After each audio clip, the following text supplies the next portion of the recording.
Then S for spiritual, और बाद में हम T for togetherness and I for insightful thinking. तो इन सब चीज़ों तक हम पहुंच सकते हैं, लेकिन कैसे? जब हम ये सब चीज़ें, अगर हो सके तो सभी बच्चे अपना कैमरा ऑन कीजिए, तो हम बात कर सकते हैं आपके साथ में बहुत अच्छे से। तो जैसे अपरिग्रह, ये संस्कृत शब्द है। अपरिग्रह का अर्थ हमने देखा था कि चीजों का संग्रह नहीं करना। तो अपरिग्रह यानी सिर्फ चीजें छोड़ने का नाम नहीं है, बल्कि हमारी अनावश्यक यानी अननेसेसरी डिजायर्स, जिसको हम इच्छाएं कहते हैं, उनसे भी मुक्त होने का नाम है अपरिग्रह।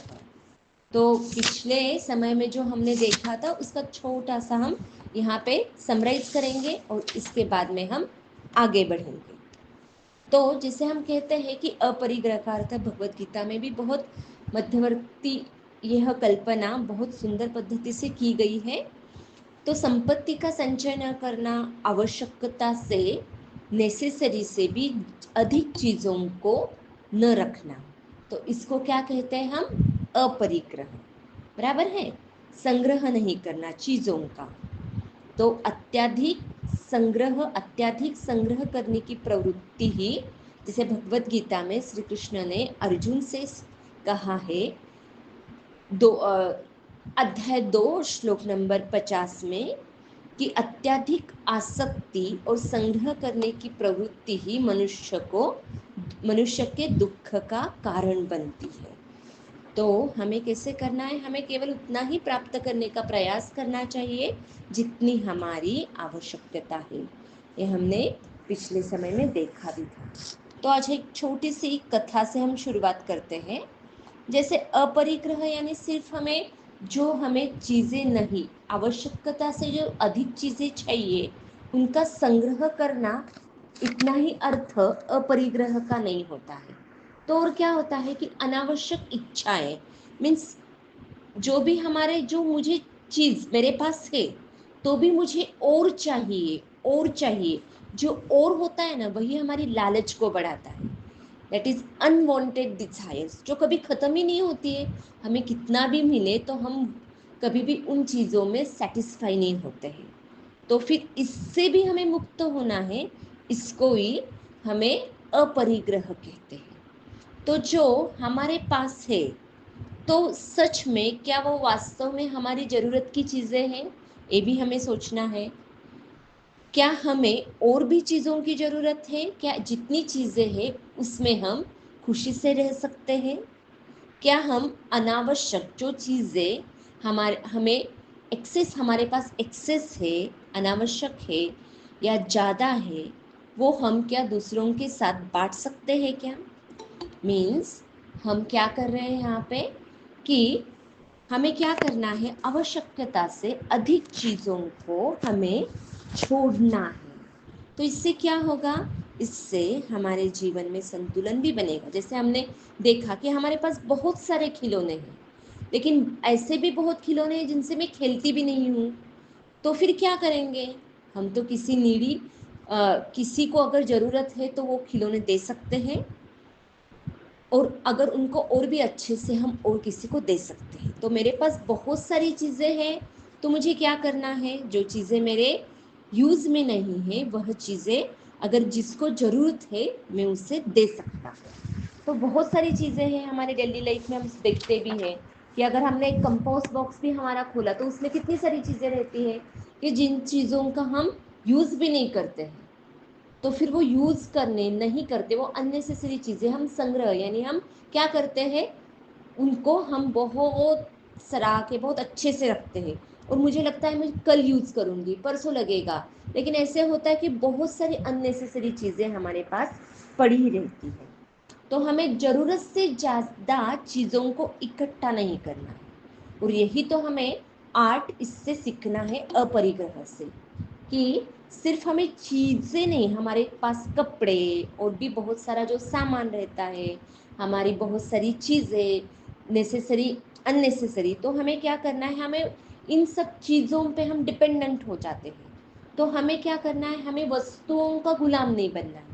हमारे पास जो चीज़ें नीडेड है वो तो हमें रखना ही है, लेकिन जो एक्सेस है जिसकी वजह से और चाहिए और हमें कभी भी उसमें सेटिस्फेक्शन नहीं होता है, हमारा लालच बढ़ता जाता है, तो क्या होता है, वही लालच इंसान को गलत चीज़ें करने के लिए प्रवृत्त भी कर देता है। तो हमें क्या करना है, हमें उन चीज़ों पे, हमें वस्तुओं पे निर्भर रहना है, लेकिन उतनी ही जितनी हमें जितनी हमें नीड है। तो इससे पहले एक छोटी सी कथा से हम शुरुआत करेंगे। तो एक बहुत सुंदर भागवत पुराण में एक कथा आती है कि एक बार देवता और असुरों के बीच भयंकर युद्ध हुआ। आपने कथाएं सुनी भी होगी। और देवताओं को अस्त्र बनाने के लिए अत्यंत मजबूत चीज चाहिए थी, कि ऐसी चीज कि उससे वो अस्त्र बना दे, और वह अस्त्र जिससे असुरों पे प्रहार करके असुरों को वो जीत सके। अभी लेकिन इतनी वो अस्त्र बनाने के लिए अत्यंत मजबूत चीज चाहिए थी उनको। और तभी उन्होंने बहुत जगह पे देखा कि ऐसी ऐसी मजबूत चीज क्या है, लेकिन उन्हें कोई भी मिली नहीं। तब जैसे आपको पता है कि ऋषि मुनि बहुत तपस्या करते हैं, तो वो क्या करते हैं, तो उनमें एक बहुत एनर्जी एंड पावर आ जाती है। वैसे ही तब महर्षि दधीची ने ये सुना कि देवताओं को अस्त्र बनाने के लिए एक बहुत अत्यंत मजबूत चीज चाहिए। तो फिर उन्होंने क्या किया पता है, उन्होंने अपने शरीर का त्याग करने का निश्चय किया। और उन्होंने देवताओं को कहा कि मेरे शरीर का त्याग करने के बाद में जो भी हड्डियां बचेगी, वह हड्डियों से आप वज्र यानी इंद्र का दिव्य अस्त्र बनाएं। और उन्होंने क्या किया, उन्होंने तुरंत बिना किसी मोह के अपने शरीर का दान कर दिया देवताओं को। और उनकी हड्डियों से ही वज्र से उनकी हड्डियों से ही इंद्र ने वज्र बनाया, जिसका असुरों के विनाश में उन्होंने उस अस्त्र का उपयोग किया। तो देखो क्या कहा उन्होंने, कि मेरा मेरा शरीर आपके काम में आता हो, तो इससे बड़ी और खुशी की मेरे लिए कोई चीज़ नहीं हो सकती है। तो जैसे हम देखते हैं कि छोटी छोटी वस्तुओं का हमें त्याग करना है, छोटी छोटी वस्तुओं से हमें खुद से क्या करना है, उनसे देने का प्रयास करना है। और तो फिर अपरिग्रह का सबसे बड़ा रूप क्या होता है, कि हमारे जीवन को, हमारे शरीर को भी हम क्या कर रहे हैं, परोपकार में समर्पित कर सके। तो असली त्याग भी बताया यहाँ पे महर्षि दधीची ने, कि जिसमें उनका कोई भी लोभ नहीं था, मोह नहीं था। उन्होंने खुद का शरीर का त्याग करके देवताओं को उस युद्ध में सहयोग किया। तो देखिए जैसे जैसे हम आगे जा रहे हैं, वैसे वैसे अपरिग्रह का और भी हम अर्थ समझने का प्रयास कर रहे हैं। तो मैं ऐसे सोचती हूँ कि बच्चे बहुत अच्छे से ये कथा सुन रहे हैं। इसके बाद में हम और एक कथा की तरफ बढ़ते हैं। कथा तो आपने रामायण में वो सुनी ही होगी। राजा जनक तो सबको पता है, माता सीता के पिताजी राजा जनक, उनके बारे में आपने सुना भी होगा। तो राजा जनक को विदेह भी कहा जाता है, जिसका अर्थ है जो देह और भौतिक चीजों से परे है, ऐसे उनको विदेह कहा जाता है। तो फिर उनकी एक छोटी सी कथा हम यहाँ पे सुनने वाले हैं। तो अभी देखो राजा जनक है, उनके पास कितना, अभी राजा है तो उनके पास कितनी संपत्ति होगी, कितना ऐश्वर्य होगा, कितनी सारी चीजें होगी। और इतना होते हुए भी वह क्या कहते हैं, उन्हें हम विरक्त कह रहे हैं। उन्हें अपरिग्रह, इतना संपत्ति और ऐश्वर्य होते हुए भी उन्हें क्या कह रहे हैं हम, विरक्त और सन्यासी कहते योगी कहते हैं राजा जनक को। क्यों कह रहे हैं हम ऐसे, क्योंकि एक बार क्या हुआ, जब राजा जनक उनके उनके महल में बहुत ऋषियों के और अपने मंत्रियों के साथ सत्संग सुन रहे थे। एक ऋषि वहाँ पे सुखदेव जी पधारे थे, तब सत्संग सुन रहे थे। और वहाँ पे जो मंत्री बैठे थे वो बहुत बार ऐसे सोचते थे कि हमारे राजा, और कई ऋषि भी, ऋषि सन्यासी भी, कि हमारे राजा तो बहुत यहाँ पे पूरा वो पूरा राज्य कारभार संभालते हैं, इतना संपत्ति, इतना ऐश्वर्य है उनके पास में, तो भी उन्हें लोग क्या कहते हैं, तो भी उन्हें लोग बहुत बड़ा सन्यासी कहते हैं। ऐसी क्या बड़ी बात है उनमें कि उन्हें लोग विदेह और बहुत बड़ा सन्यासी कहते हैं। ऐसे बहुत उनके मंत्री और कुछ शिष्य भी ऐसे ही सोचते रहते हैं। तभी क्या होता है, एक समय जब वो अपने गुरु जी के पास सत्संग करने के लिए बैठे थे अपने महल में, और तभी एक पहारेकरी आया और उसने कहा कि राजन, आपके महल में आग लग गई है और आप तुरंत यहाँ से उठिए और चलिए, निकलिए इस महल से। तब राजा ने कहा, आग लगी है ना महल के बाहर, तो आप सब मिलके उस आग को बुझाने का प्रयास कीजिए, लेकिन अभी तो हमारा सत्संग चल रहा है, मैं बीच में नहीं उठ सकता हूँ। तो फिर बाकी सब मंत्री, बाकी सब देखने लग गए कि राजा तो बिल्कुल वहाँ से हिले भी नहीं। लेकिन और वहाँ पे बैठे हुए कुछ मंत्री थे राजा के पास बैठे हुए, वो वहाँ से तुरंत उठ गए और अपनी अपनी सुरक्षा का विचार करके वो वहाँ से चल गए। लेकिन और थोड़ी देर के बाद में और आग बढ़ने लगी। वापस कुछ मंत्रियों ने, कुछ पहाड़ी, कुछ सिपाहियों ने आकर कहा राजा से, राजा तुरंत हलिए, तुरंत यहाँ से हटिए, अभी आग और भी बढ़ गई है और बहुत सारे महल के अलग अलग कमरों में जाके आग लग गई है। अभी यही एक कमरा रह गया है कि वहां पे अभी आग कभी भी आ सकती है, तो आप अपने को बचाने के लिए आप सभी यहाँ से निकल जाइए। तब राजा ने बहुत इससे कहा कि नहीं, जब तक ये सत्संग पूरा नहीं होता, जब तक मेरे गुरु यहाँ से नहीं उठेंगे, तब तक ये सत्संग नहीं पूरा होगा, तब तक मैं यहाँ से हिल नहीं सकता।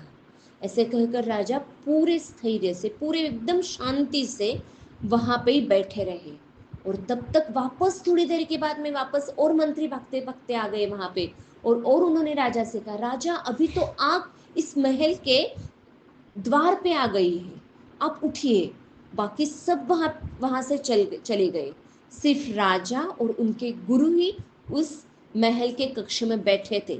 बाकी सब मंत्री, बाकी सब उस गुरु के शिष्य सभी वहां से हट गए। लेकिन राजा बिल्कुल भी घबराए नहीं, बिल्कुल भी वहां से वो उठे नहीं, वहां से वहां वैसे ही राजा जनक बैठे हुए थे। और तब क्या होता है, तब उनके गुरु गुरुजी कहते हैं, राजन आज सच में जो सब लोग कहते हैं वैसे ही नहीं, आप तो सच में अपरिग्रह। तो फिर वो गुरुजी ने राजा से पूछा कि राजन, आपको भय नहीं लगा, आप क्यों नहीं उठे जगह से? और तब तक आग वहां से बुझ गई थी और सभी लोग वापस, सब मंत्रीगण वापस वहां पे आके बैठ गए।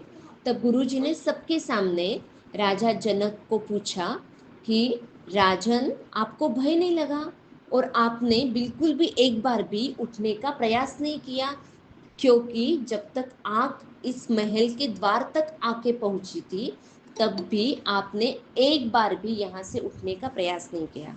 तब राजा जनक ने बहुत सुंदर उत्तर दिया। राजा जनक ने कहा, गुरुदेव, यहाँ इस मैं राजा हूँ, यह सब संपत्ति ऐश्वर्य भले ही मेरे पास होगी, लेकिन यह चीजों का मैं उपभोग, यह चीजों का मैं सिर्फ क्या करता हूँ, मेरी प्रजा के लिए, प्रजा के लिए इन सब चीजों का, मेरे संपत्ति का, ऐश्वर्य का वापर करता हूँ, लेकिन मेरे मन में उन चीजों के प्रति कुछ भी आसक्ति नहीं है। महल सिर्फ मेरे बाहर की चीजों के लिए है, लेकिन इन सब महल में और इन सब संपत्ति में, ऐश्वर्य में कोई भी मेरी रुचि नहीं है। क्योंकि इन सब चीज़ों को मैं मेरा मानता ही नहीं हूँ। ऐसे राजा ने अपने गुरुदेव से बहुत सुंदर वचनों में कहा। तब गुरुदेव ने कहा कि सचमुच राजा, तुम तो अपरिग्रह की मूर्ति हो। क्योंकि देखो, राजा जनक राजा थे, उनके पास कितनी ऐश्वर्य और कितनी संपत्ति होगी इसका हम विचार भी नहीं कर सकते, लेकिन उतना रहने के बाद में भी उन्होंने कभी भी मन से उन चीज़ों को अपना नहीं माना। ये सब चीज़ें किस लिए दी दी? भगवान ने मुझे दिए। क्यों? कि मैं उन सब चीज़ों से सेवा कर सकूं, मेरे प्रजाजन की, मेरे देश की। ऐसे उन्होंने सोचा और कभी भी उन चीज़ों पे मेरा अधिकार नहीं, ऐसे सोचा। यानी वो जब जो चीज़ें मेरे पास है वह सब चीज़ें मेरी सेवा के लिए है, ऐसे सोच के उन चीज़ों का उनके मन में कोई भी आसक्ति, आसक्ति मीन्स क्या? अटैचमेंट नहीं थी। हम बोलते हैं ना, अटैचमेंट नहीं थी उन चीज़ों के बारे में उनके मन में। तो ऐसे थे राजा जनक जी। तो ये वहाँ पे भी हम देखते हैं कि कैसे उन्होंने, तो क्या सीख मिलती है हमें इससे? कौन बता सकता है?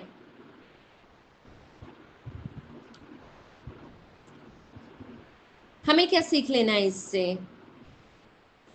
कि बहुत सारी चीज़ें हमारे पास भी रहने वाली है, हम भी बहुत सारी चीज़ें यूज़ करते हैं, लेकिन हम क्या करते हैं, उसमें अटैच कर लेते हैं खुद को। अगर वो चीज़ कहाँ गुम जाती है, कोई ले लेता है, तो हमें मन से अंदर से तकलीफ होती है। तो हम चीज़ों को बाहर से यूज़ नहीं करते हैं, हम अंदर से भी बन जाते हैं, यानी उन चीज़ों से हम खुद को अटैच कर लेते हैं। बराबर है?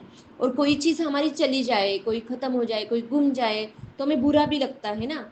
क्योंकि हम क्या करते हैं, हमारे कपड़ों पे, हमारे मोबाइल पे, हमारे बाकी सब, हाँ हाँ, हमारे बाकी चीज़ों पे हमें लगता है अगर मुझे कपड़े मिल गए, अगर मुझे मेरे मन जैसी चीज़ें मिल गई तो मैं खुश रहूँगा।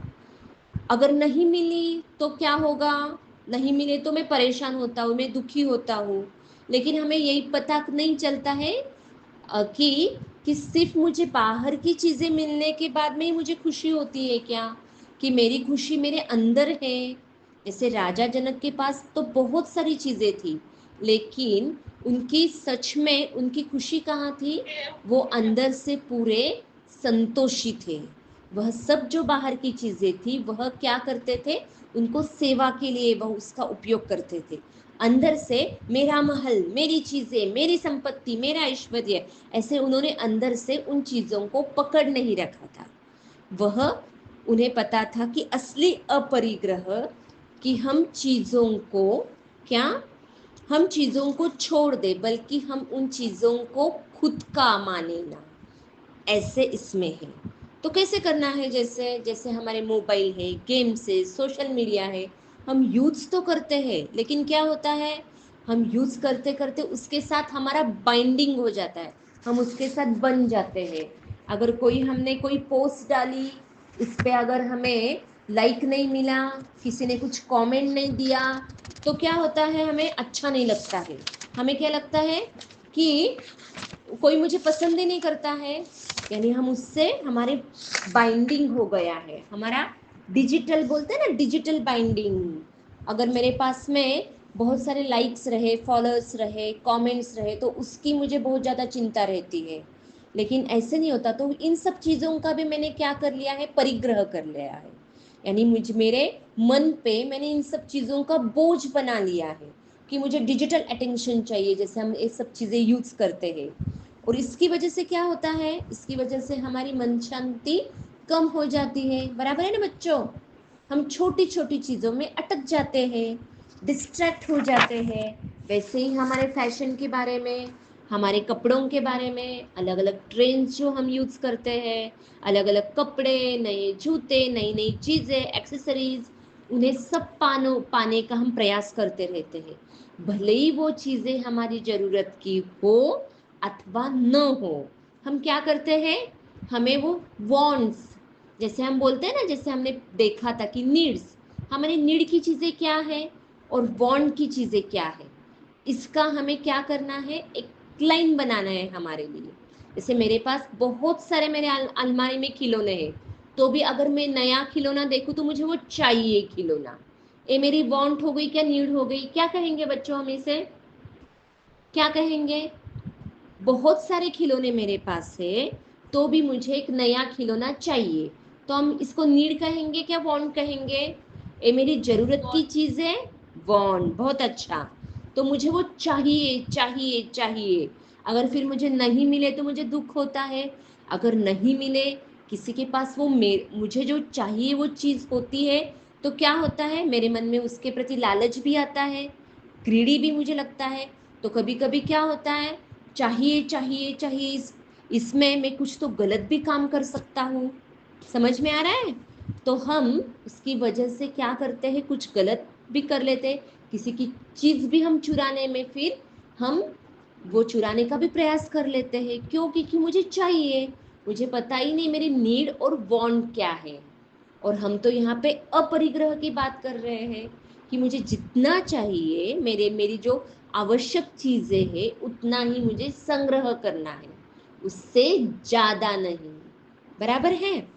और हम क्या कर रहे हैं यहाँ पे, हम फैशन के पीछे, हमारे सोशल मीडिया के पीछे, हमारे बाकी और ट्रेंड्स के पीछे हम भागते ही जा रहे हैं। हमें पता ही नहीं चल रहा है हम उन चीज़ों की हमें नीड है कि नहीं है, सच में हमें ज़रूरत है, वास्तव में ज़रूरत है कि नहीं है। तो हमें देखना पड़ेगा कि नहीं, हर एक चीज़, जो भी हम चीज़ जिसका भी हम यूज़ करते हैं, जो भी चीज़ हमारे डेली रूटीन में हम यूज़ करते हैं, उसकी हमें नीड है कि नहीं।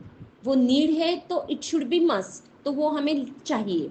लेकिन अगर उसकी वांट ही हमारे इसमें, वो मुझे चाहिए, तो क्या करना है? तो वांट्स को हम रोक सकते हैं कि नहीं बच्चों? नीड्स तो फुलफिल करनी ही चाहिए, लेकिन वांट्स, बहुत सारी मेरी इच्छाएं और चाहिए और चाहिए, इसे हमें रोकना है कि नहीं? आप बोलो सब लोग। Yes yes.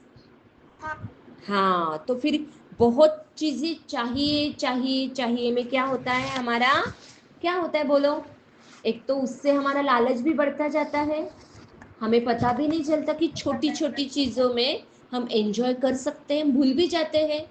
जितनी चीजें मेरे पास में है उनमें मैं भी एंजॉय कर सकता हूँ, यह भी हम भूल जाते हैं।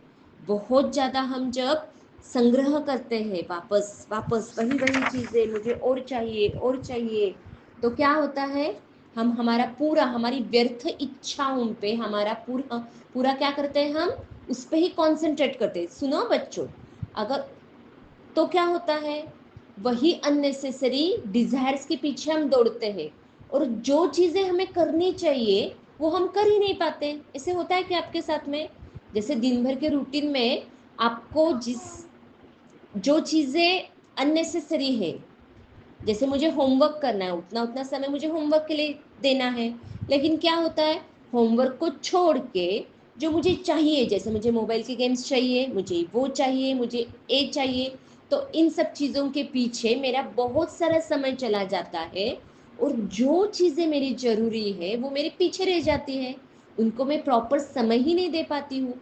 देखो, तो फिर हमारे टाइम मैनेजमेंट में पर भी इसका बहुत बड़ा असर पड़ता है।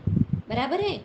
चाहिए, मुझे कलेक्ट करना है, मुझे वो चाहिए, मुझे ए चाहिए, मुझे ए करके देखना है, वो करके देखना है, और जो करना चाहिए, जिसके लिए as a student I am binding, तो वो तो चीज़ें हमारी स्टडीज़ की, तो उसको हम क्या करते हैं, पोस्टपोन करते हैं, हम देखेंगे, अभी नहीं, थोड़ी देर के बाद में, वापस थोड़ी देर के बाद में, ऐसे करते करते क्या होता है, वो चीज़ें करने को हम आगे आगे आगे उसको करते, और जो चीज़ें नहीं चाहिए, जिन चीज़ों का संग्रह नहीं करना है, उन चीज़ों को हम ज़्यादा से ज़्यादा कलेक्ट करते जाते हैं। तो क्या होता है, उसकी वजह से हमारा पॉजिटिवनेस बढ़ता है, हम उसके ही विचारों के पीछे पड़े रहते हैं, और उसकी वजह से अननेसेसरी थॉट्स में भी हम क्या करते हैं, हमारा बहुत जो कीमती समय है वह व्यर्थ चला जाता है। तो हम फोकस कर पाएंगे क्या? बिल्कुल नहीं। तो हमारा हम फोकस भी अच्छी पद्धति से, हमारे जिस चीज़ों पे चाहिए उस पर हम फोकस भी नहीं कर पाएंगे, और हमें यह सब करके एट द एंड क्या होगा, एट द एंड जो चीज़ें मैं नहीं कर पाता हूँ उसकी वजह से क्या होगा, फिर वापस मेरा माइंड वापस उसकी वजह से डिस्टर्ब हो जाएगा ना बेटा, हो जाएगा ना? यस, पता चल रहा है सबको? समझ में आ रहा है हम क्या क्या बोल रहे हैं यहाँ पे?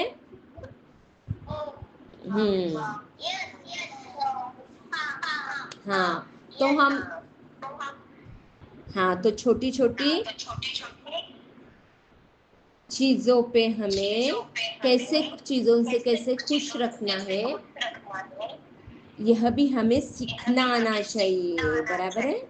जो चीजें हमारी जरूरत की नहीं है उसे दूसरों को भी हमें देना आना चाहिए। इससे क्या होता है, हमारा मन हल्का और प्रसन्न होता है। मेरा आवाज इको आ रहा है क्या?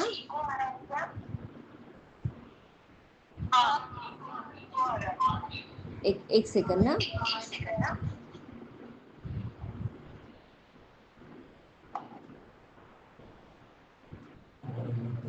हाँ, आप अपना थोड़ा सा माइक सब लोग म्यूट कर लीजिए।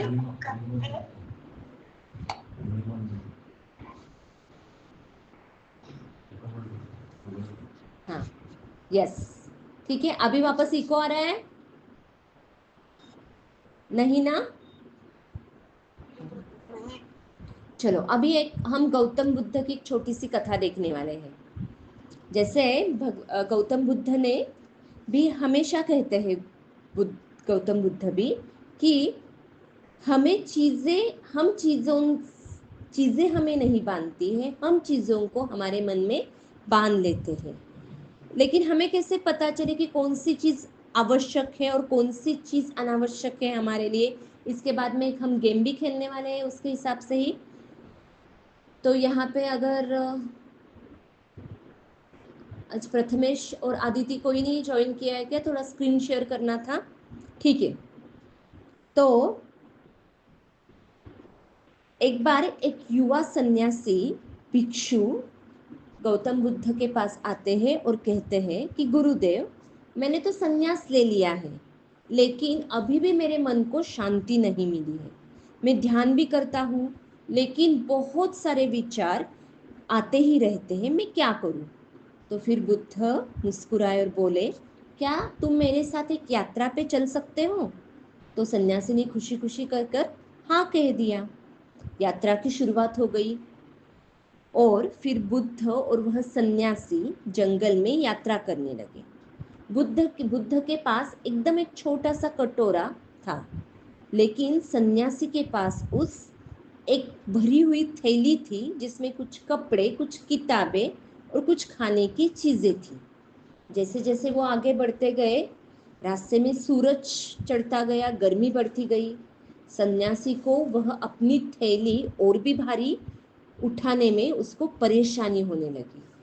थोड़ी देर के बाद उस सन्यासी ने गुरुदेव से कहा, बौद्ध से, कि गुरुदेव, यह थैली तो बहुत भारी हो रही है, मैं क्या करूं अब?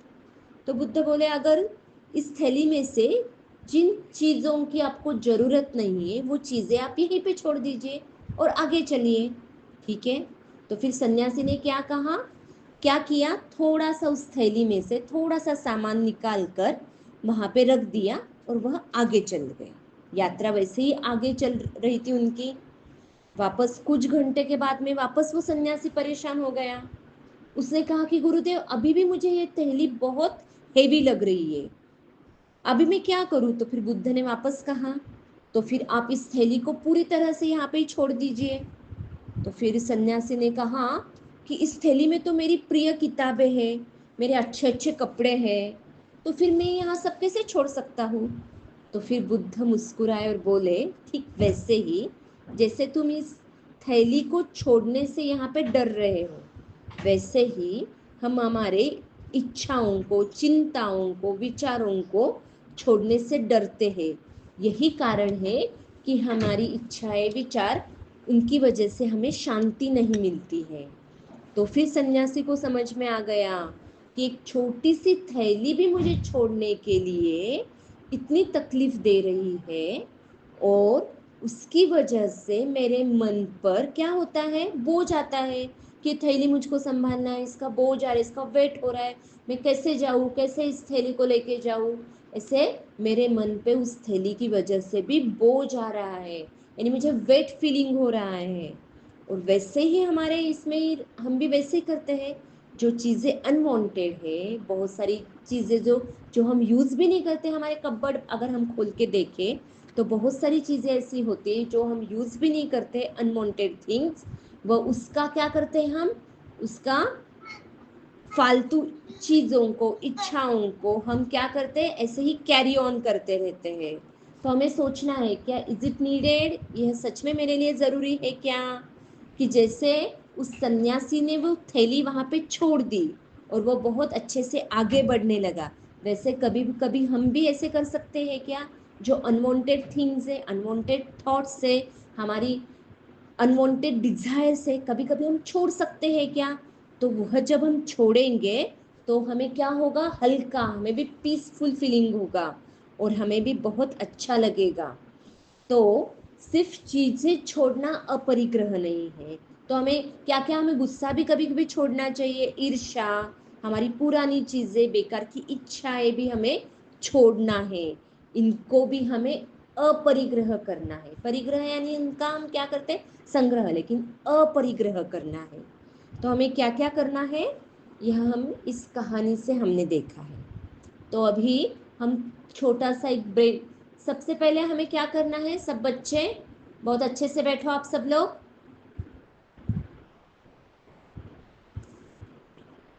ब्रेन डेवलपमेंट योगा के लिए शीतल तैयार गई है, अभी वो लेंगे, एक गेम भी खेलना है। और उसके पहले हमें आज से क्लास से हमें कृष्णाष्टकम सीखना आरंभ करना है।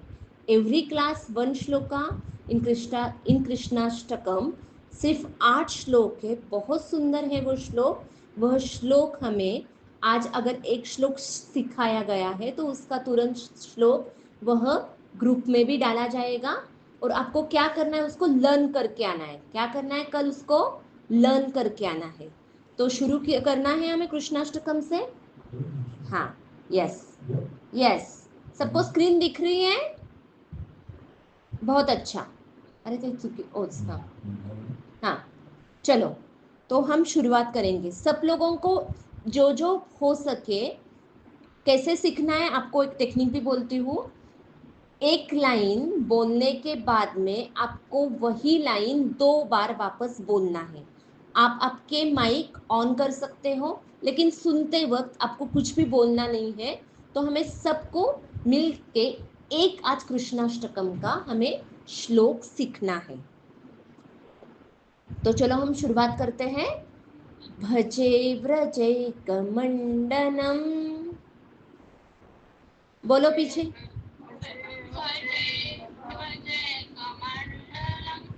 समस्त पाप खंडनम,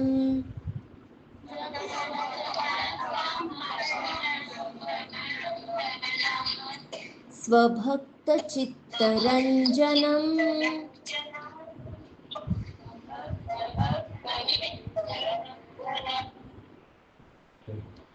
सदैव नंदनंदनम, सदैव नंदनंदनम।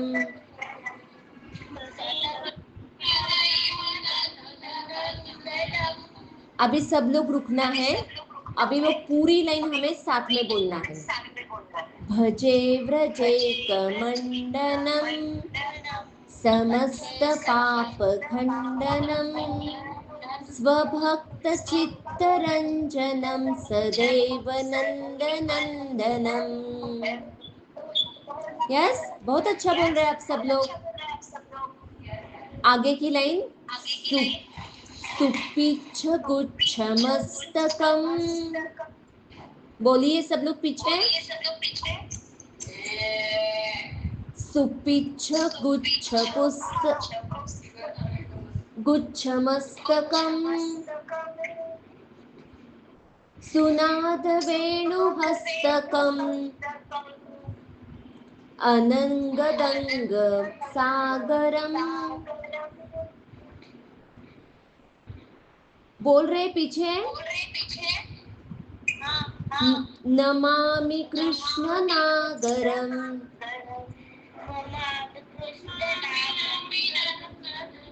वापस सेकंड लाइन हम बोलेंगे। साथ में आपको देख के बोलना है, सुपिच्छ गुच्छ मस्तकम सुनाद वेणु हस्तकम अनंग दंग सागरम नमामि कृष्ण नागरम। बहुत अच्छा।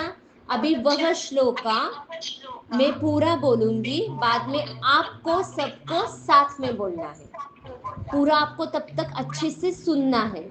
भजे व्रजे कमंडनम समस्त पाप खंडनम स्वभक्त चित्तरंजनम सदैव नंदनंदनम सुपिच्छ गुच्छ मस्तकम सुनाद वेणु हस्तकम अनंगदंग सागरम नमामि कृष्ण नागरम। चलो अभी टर्न आप सब बच्चों का, शुरू कीजिए।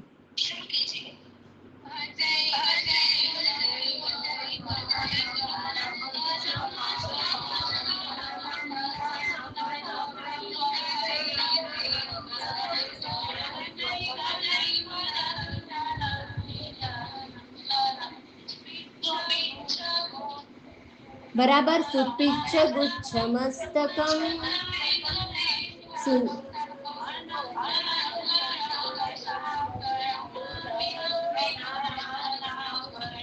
बहुत सुंदर। अभी यह श्लोक आपको ग्रुप में भेजा जाएगा, तो आपको क्या करना है, इसे बहुत अच्छे समराइज कर कल जो बच्चा इसे बिन देखे बोल के बताएगा क्लास में, उसको स्पेशल गिफ्ट मिलेगा मस्ती की उड़ान की तरफ से। तो आपको यह श्लोक क्या करना है, समराइज करना है। एक ही श्लोक बोला है आपको, लर्न करना है और आंख बंद करके पूरे क्लास के सामने जो भी कल बोल के बताएगा उसे स्पेशल गिफ्ट फ्रॉम मस्ती की उड़ान। तो चले, हमें गेम भी खेलना है। तो तुरंत एक स्क्रीन शेयर हो रही है आपके पीछे सामने स्क्रीन शेयर हो रही है। तो आपको क्या करना है, चलो ये सब जो वर्ड्स है उसको क्या करना है आपको, उसमें क्या है देखो, याद रखो या छोड़ दो। उसमें एक कॉलम में कुछ जरूरी शब्द है और एक कॉलम में अनावश्यक, जो नॉट नीडेड वो वर्ड्स है। आपको 30 सेकंड्स दिए जाते हैं, आपको वह सब वर्ड्स पढ़ना है। Are you ready? उसके बाद में वो गेम एक्टिविटी शुरू होगी, तो बहुत अच्छे से पढ़ो। चलो आप सब लोग पढ़ रहे हैं,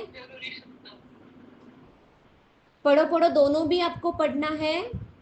अगर कोई पेरेंट्स उनके साथ बैठे हैं तो parents can help their kids. पढ़ो, पेरेंट्स भी इसमें पार्टिसिपेट कर सकते हैं। दोनों भी कॉलम्स के आपको वर्ड्स पढ़ना है, पढ़ के थोड़ा सा ध्यान में रखना है आपको। वही मेमोरी गेम हमारी आगे होने वाली है, क्योंकि आज हमने लिखा ही है, हमें याद कैसे और शार्प, हमारी मेमोरी को हम और कैसे शार्प कर सकते हैं। कब कर सकते हैं? जब हम अपरिग्रह करना सीखेंगे, जब हम व्यर्थ की चीज़ों को, इच्छाओं को हमारे ब्रेन से दूर करेंगे, तभी जो चीज़ें नीडेड है, जहाँ पे हमें फोकस करना है, वह हम बहुत अच्छे से कर पाएंगे।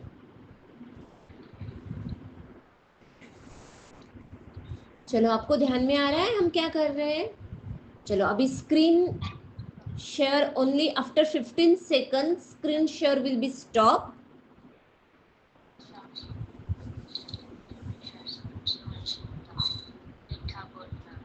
चलो मेरे हिसाब से सबने पढ़ लिया है। 27 वर्ड्स है इसमें, जरूरी शब्द और अनावश्यक शब्द। Okay, only 5 minutes I will take for this class. Screen share stop कर दीजिए। बहुत अच्छा। ओके, तो बच्चों अभी टाइम आ गया है आपकी मेमोरी पावर बताने का।